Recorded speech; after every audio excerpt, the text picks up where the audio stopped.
Welcome to the Onefinity Touch Probe fine-tuning video. If you purchased a touch probe from Onefinity, it will be pre-programmed. Some users may feel the need to adjust the accuracy due to manufacturing tolerances or providing their own probe. In this video, we'll also go over how to probe for X, Y, and Z alone.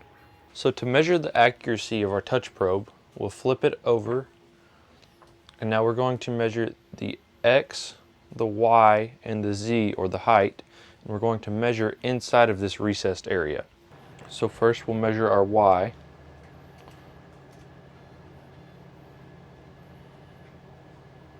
And we can see there, that's at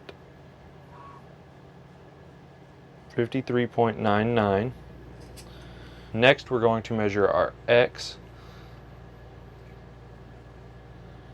Right there, it's at 54.05.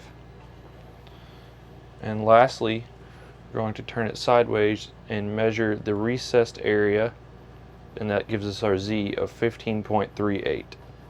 To adjust the settings so your probe works with the Onefinity, please follow the steps below. Step 1. Click on the flyout menu button. Step 2. Click on Settings. Step 3. In the Probe Dimensions area, adjust the following to match the dimensions of your probe.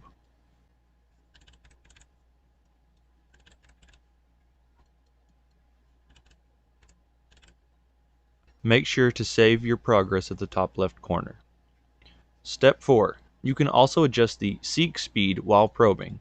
To do so, change the values in the Probe Fast Seek and Pro Slow Seek options. Once again, make sure to save your changed settings.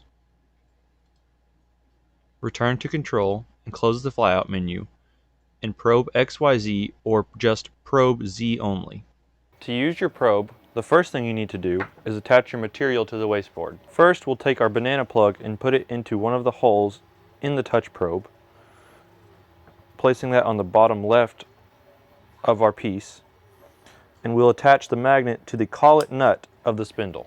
When probing for X, Y, and Z, you must place the material inside of the recess so that you have the right measurement. This is the correct placement for the probe when probing for X, Y, and Z.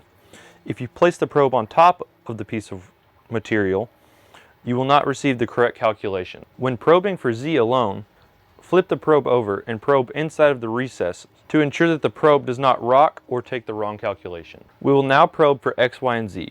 Notice that the probe is sitting on top of the material, but the material is inside of the recess. We will now move the bit to this circle on the top right of the probe.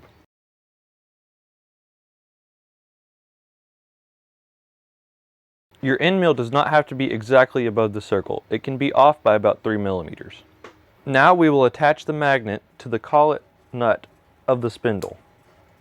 Now we'll go to the controller, and depending on which bit we're using a 1/4 inch bit, so we will select imperial instead of metric.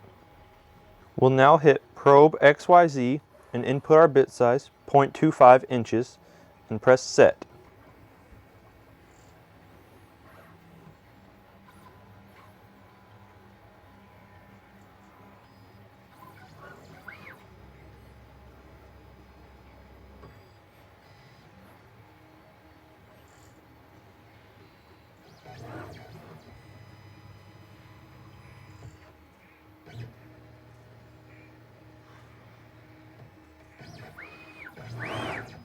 Remove the magnet and touch probe, and we're ready to start our carve. When probing for Z alone or a V bit, we will turn the probe upside down and attach the magnet to the collet nut of the spindle. Now we'll jog the machine back to anywhere above the recess.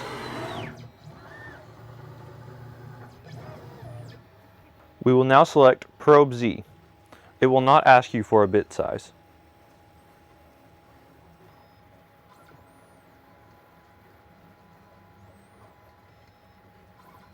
Now our Z is ready, we can remove the magnet and the probe and get to carving. This concludes our touch probe fine-tuning video. If you have any questions, check out the forum or reach out to us via email at support@onefinitycnc.com.